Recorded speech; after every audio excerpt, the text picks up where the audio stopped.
Oat. Iced latte. Yes, that. Gotcha.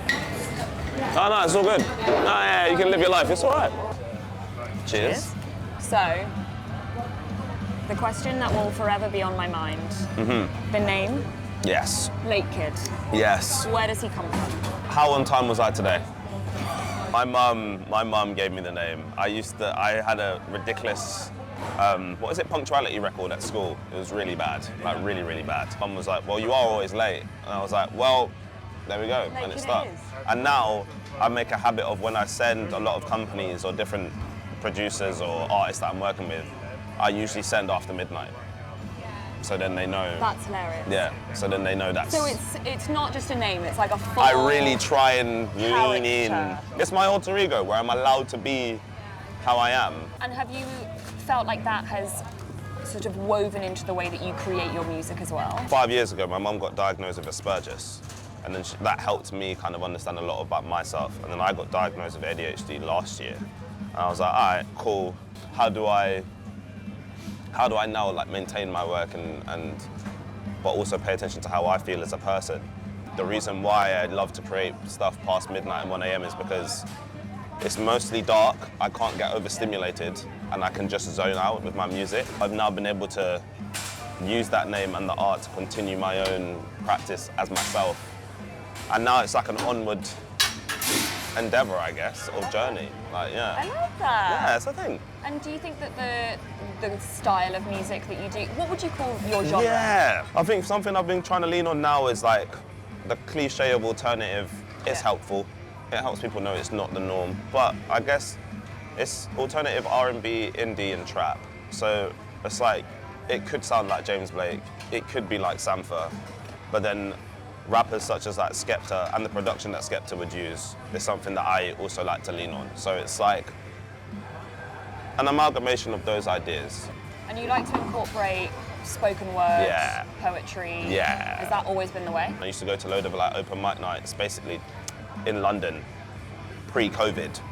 Nearly every night of the week you could go to a spoken word night, and it was just amazing. I got into doing music because back in church I used to do harmonies and stuff. Had GarageBand. I was throwing all these harmonies together, and I was like, oh my God, like, I love writing, but it would be wicked to work with other poets and writers and make stuff. And then I just went fully, like, I went on a deep dive, and I was like, okay, what are the tones of the words? How can you find what people are listening to at the moment and relate that to the stanzas of the poems that they're writing? And I made like a whole mixtape on SoundCloud instead of doing my first year of uni. Your new stuff that you are working on right now, that we are going to have the privilege of hearing this evening. How is that different to anything that you have ever created before, or maybe it's not different? What avenue has that gone down? These 5 tracks is like, how do I capture that live element, really strip back what the music is like, showcase what the vocals can do, and then present how I produce as an artist. So it's like an introduction. These 5 tracks is like Latekid in the most bare bones form. And then there's another 2 EPs after that, which gradually increase what my production is over the years. Wow. And yeah, hopefully next year it's an album. I really respect the idea of an album being a story. Yes. So I'm like, I want to write that and make it a real thing.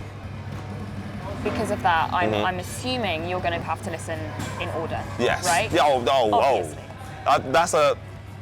No skip the maddest sin is if you go onto a new album and click shuffle. If you click shuffle what are you doing? at the start of a new album, it's crazy. And I get it, a lot of albums nowadays, like, there's a tendency to release music and it may not have a through line or it may not have a story. But man, the ones that stick with me the most is like, even if there's a track that's only 2 minutes and they're just covering like one subject, but it ties into like track 2 and you're all the way in track 7, I'm like, that's what I really love.